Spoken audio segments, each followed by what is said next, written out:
ਦੁਨੀਆ ਭਰ ਵਿੱਚ ਵਸਦੇ 25 ਕਰੋੜ ਤੋਂ ਵੱਧ ਪੰਜਾਬੀਆਂ ਦੇ ਦਿਲ ਦੀ ਧੜਕਣ ਭੁਲੇਖਾ ਟੀਵੀ, ਤੁਹਾਡਾ ਮਨਪਸੰਦ ਭੁਲੇਖਾ ਟੀਵੀ, ਜੋ ਭੁਲੇਖਾ ਨਹੀਂ ਪਾਉਂਦਾ ਰਾਹ ਪਾਉਂਦਾ ਹੈ। ਤੇ ਉਸੇ ਭੁਲੇਖਾ ਟੀਵੀ ਦੇ ਪ੍ਰੋਗਰਾਮ ਗੱਲਬਾਤ ਦੇ ਨਾਲ ਹਾਜ਼ਰ ਤੁਹਾਡੀ ਸੇਵਾ ਵਿੱਚ ਤੁਹਾਡਾ ਸੇਵਕ। ਹੁਣ ਮੈਨੂੰ ਸਮਝ ਨਹੀਂ ਆਉਂਦੀ ਕਿ ਗੱਲ ਮੈਂ ਕਿੱਥੋਂ ਸ਼ੁਰੂ ਕਰਾਂ, ਕਿੱਥੋਂ ਨਾ ਸ਼ੁਰੂ ਕਰਾਂ। ਪਿੰਡੋਂ ਟੁਰਿਆ ਤੇ ਇੰਨਾ ਸਮਝੋ ਕਿ ਮੇਰੇ ਕੋਲ ਇੱਕ ਪੰਡ ਸੀ ਗੱਲਾਂ ਦੀ ਕਿ ਇਹ ਗੱਲ ਵੀ ਹੈ, ਉਹ ਗੱਲ ਵੀ ਹੈ, ਫਲਾਂ ਗੱਲ ਵੀ ਹੈ, ਟਮਕਾਂ ਗੱਲ ਵੀ ਹੈ। ਗੱਲਾਂ ਹੀ ਗੱਲਾਂ, ਮੈਨੂੰ ਸਮਝ ਨਹੀਂ ਆ ਰਹੀ ਸੀ ਗੱਲਾਂ ਨੂੰ ਕਿਸੇ ਤੱਪੜ 'ਚ ਪਾ ਕੇ ਕਿਵੇਂ ਬਣ ਕੇ ਸਿਰ 'ਤੇ ਰੱਖਾਂ ਤੇ ਸ਼ਹਿਰ ਪਹੁੰਚਾਂ। ਅਜੇ ਮੈਂ ਸੋਚ ਹੀ ਰਿਹਾ ਸਾਂ ਕਿ ਇਸ ਗੱਲਾਂ ਦੇ ਭਾਰ ਨੂੰ ਮੈਂ ਕਿਵੇਂ ਸੰਭਾਲ ਕੇ ਸ਼ਹਿਰ ਜਾਵਾਂ। ਤੇ ਫਿਰ ਅਚਾਨਕ ਇੰਝ ਹੋਇਆ ਕਿ ਇੱਕ ਵੀ ਗੱਲ ਨਾ ਰਹੀ, ਸਾਰਾ ਕੁਝ ਮੁੱਕ ਗਿਆ, ਪੰਡ ਵਿਹਲੀ ਹੋ ਗਈ ਇੱਕ ਨਿੱਕੀ ਜਿਹੀ ਗੱਲ ਪਿੱਛੇ। ਇਸ ਲਈ ਕਿ ਬੱਸ ਜਾ ਕੇ ਰੁਕੀ ਇੱਕ ਗਰਲਸ ਕਾਲਜ ਦੇ ਕੋਲ। ਉੱਥੇ ਕੋਈ ਬੀਬੀਆਂ ਭੈਣਾਂ ਉਹਦੇ ਵਿੱਚ ਚੜ੍ਹੀਆਂ, ਕੁਝ ਕੁੜੀਆਂ ਚੜ੍ਹੀਆਂ ਸਨ ਕਿਤਾਬਾਂ ਲੈ ਕੇ, ਉਹ ਚੜ੍ਹੀਆਂ।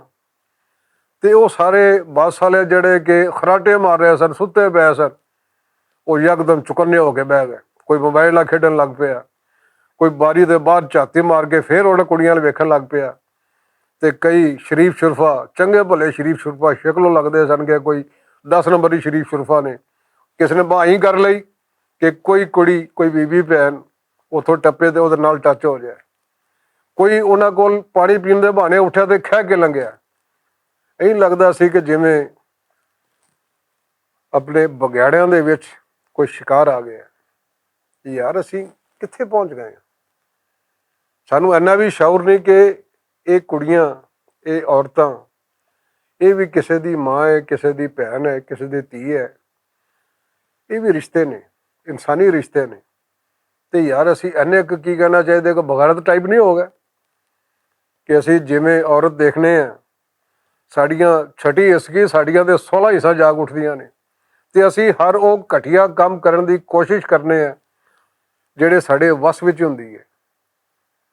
ਸਮਾਜ ਐਵੇਂ ਤਰੱਕੀ ਨਹੀਂ ਕਰ ਸਕਦੇ, ਇਹ ਦੁਨੀਆ ਐਵੇਂ ਤਰੱਕੀ ਨਹੀਂ ਕਰ ਸਕਦੀ। ਐਵੇਂ ਅਸੀਂ ਕਿਸੇ ਵੀ ਮਾਸ 'ਤੇ ਕੋਈ ਵੀ ਤਰੱਕੀ ਨਹੀਂ ਕਰ ਸਕਦੇ। ਇਸ ਲਈ ਕਿ ਸਾਨੂੰ ਪਹਿਲੇ ਖੁਦ ਬਾਸ਼ਊਰ ਹੋਣਾ ਪਏਗਾ, ਰਿਸ਼ਤਿਆਂ ਦੇ ਤਕੱਦਸ ਨੂੰ ਸਮਝਣਾ ਪਏਗਾ, ਫਿਰ ਹੀ ਅਸੀਂ ਕੁਛ ਕਰ ਸਕਦੇ ਹਾਂ। ਨਹੀਂ ਤਾਂ ਇਹੀ ਲੱਗਦੀ ਹੈ ਕਿ ਗੁੰਡਿਆਂ ਦੇ ਵਿੱਚ ਕੋਈ ਮਾਸੂਮ ਫਸੀ ਹੈ ਤੇ ਗੁੰਡਿਆਂ ਦਾ ਫਸ ਨਹੀਂ ਚੱਲਦਾ ਕਿ ਉਹਦੀ ਕਿਵੇਂ ਤਿੱਕਾ ਬੋਟੀ ਕਰਦੇ, ਕਿਵੇਂ ਉਹਨੂੰ ਲੀਰੋ ਲੀਰ ਕਰਦੇ। ਅਸੀਂ ਇਨਸਾਨਾਂ ਵਿੱਚ ਰਹਿਣ ਦੇ ਕਾਬਲ ਹੀ ਨਹੀਂ ਰਹੇ। ਜੇ ਸੱਚ ਪੁੱਛੋ ਤਾਂ ਅਸੀਂ ਇਨਸਾਨ ਹੀ ਨਹੀਂ ਰਹੇ। ਇਸ ਲਈ ਕਿ ਸਾਡੇ ਅੰਦਰ ਹਰ ਉਹ ਅੱਛਾਈ ਜਾਂ ਤਾਂ ਮੁੱਕ ਗਈ ਹੈ ਜਾਂ ਫਿਰ ਸਲੋ ਪੋਇਜ਼ਨਿੰਗ ਦੇ ਨਾਲ ਮੁੱਕਦੀ ਜਾ ਰਹੀ ਹੈ। ਹੁਣ ਇਹਦੇ ਵਿੱਚ ਇਹੋ ਹੀ ਹੁੰਦਾ ਹੈ, ਕਿਸੇ ਕੋਲੋਂ ਪੁੱਛੋ ਜਨਾਬ ਇਹ ਕੁਛ ਹੋ ਰਿਹਾ, ਕੀ ਕਰੀਏ। ਕੋਈ ਚੁੱਕੇਗਾ ਜਨਾਬ ਇਹ ਸਾਡਾ ਸਾਰਾ ਸੋਸ਼ਲ ਮੀਡੀਆ ਦਾ ਕੰਮ ਹੈ। ਕੋਈ ਆਖੇਗਾ ਸਾਰਾ ਸਕੂਲਾਂ ਦਾ ਕੰਮ ਹੈ ਕਿ ਉੱਥੇ ਸਹੀ ਪੜ੍ਹਾਈ ਨਹੀਂ ਹੋ ਰਹੀ। ਕੋਈ ਆਖੇਗਾ ਇਹ ਮਾਂ ਪਿਓ ਦਾ ਕਸੂਰ ਹੈ ਕਿ ਉਹ ਤਰਬੀਅਤ ਸਹੀ ਨਹੀਂ ਦੇ ਰਹੇ। ਕੋਈ ਆਖੇਗਾ ਗਲੀ ਮੁਹੱਲਿਆਂ ਦਾ ਕਸੂਰ ਹੈ, ਕੋਈ ਆਖੇਗਾ ਇਹ ਦੋਸਤੀ ਯਾਰੀ ਦਾ, ਸੁਸਾਇਟੀ ਦਾ ਕਸੂਰ ਹੈ। ਤੇ ਕਸੂਰ ਸਿਰਫ ਸਾਡਾ ਹੈ ਕਿ ਅਸੀਂ ਸਮਝਣਾ ਨਹੀਂ ਚਾਹੁੰਦੇ। ਸਾਨੂੰ ਸਮਝ ਹੈ, ਬੇਵਕੂਫ ਨਹੀਂ ਆ, ਸਭ ਨੂੰ ਸਮਝ ਹੈ।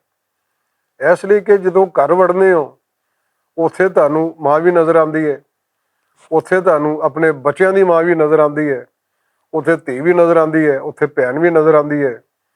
ਉਦੋਂ ਤੁਹਾਡੀ ਇਹ 6 ਤੋਂ ਲੈ ਕੇ 16, 17, 18, 20 ਤੱਕ ਹਿੱਸਾ ਨਹੀਂ ਜਾਗਦੀਆਂ। ਇਸ ਲਈ ਕਿ ਉਹ ਤੁਹਾਡਾ ਘਰ ਹੈ। ਉੱਥੇ ਆ ਕੇ ਤੁਸੀਂ ਸਹੀ ਇਨਸਾਨੀਅਤ ਦੇ ਜਾਮੇ ਪਜਾਮੇ 'ਚ ਆ ਜਾਂਦੇ ਹੋ ਤੇ ਜਿਵੇਂ ਘਰੋਂ ਬਾਹਰ ਨਿਕਲਦੇ ਹੋ ਫਿਰ ਤੁਸੀਂ ਇਨਸਾਨ ਨਹੀਂ ਬਣਦੇ, ਫਿਰ ਤੁਸੀਂ ਸ਼ੈਤਾਨ ਰਹਿ ਜਾਂਦੇ ਹੋ, ਹੈਵਾਨ ਰਹਿ ਜਾਂਦੇ ਹੋ। ਤੇ ਇਹੋ ਜਿਹੇ ਹੈਵਾਨਾਂ ਦਾ ਇੱਕੋ ਹੀ ਇਲਾਜ ਹੈ। ਅੱਜ ਕੱਲ੍ਹ ਰੱਬੀ ਬਕਰਾ ਈਦ ਨੇੜੇ ਹੈ ਤੇ ਯਾਰ ਤੁਸੀਂ ਆਪੇ ਸਮਝੋ ਮੇਰੇ ਕਹਿਣ ਦਾ ਮਤਲਬ ਕੀ ਹੈ ਕਿ ਅਸੀਂ ਅਗਰ ਕਿਸੇ ਨੂੰ ਇੱਜ਼ਤ ਨਫਸ ਨਹੀਂ ਦੇ ਸਕਦੇ, ਉਹਦੀ ਇੱਜ਼ਤ ਨਹੀਂ ਕਰ ਸਕਦੇ, ਤੇ ਯਾਰ ਸਾਨੂੰ ਇਨਸਾਨ ਖਵਾਉਣ ਦਾ ਸ਼ੌਕ ਕਿਵੇਂ ਪੈਦਾ ਹੋ ਗਿਆ।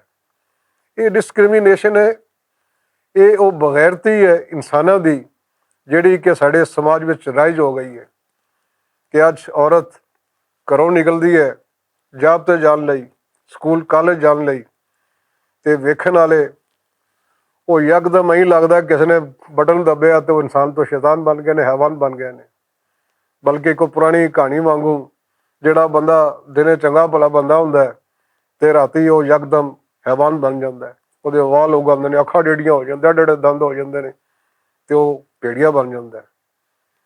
ਤੇ ਅਸੀਂ ਵੀ ਘਰ ਵੜੀਏ ਤੇ ਸਾਡੇ ਪੰਜੇ ਵੀ ਝੜ ਜਾਂਦੇ ਨੇ, ਸਾਡੇ ਦੰਦ ਵੀ ਝੜ ਜਾਂਦੇ ਨੇ, ਸਾਡੇ ਦਿਲ ਵੀ ਟਿਕਾਣੇ ਆ ਜਾਂਦੇ ਨੇ, ਸਾਡੀ ਅਕਲ ਵੀ ਟਿਕਾਣੇ ਆ ਜਾਂਦੀ ਹੈ।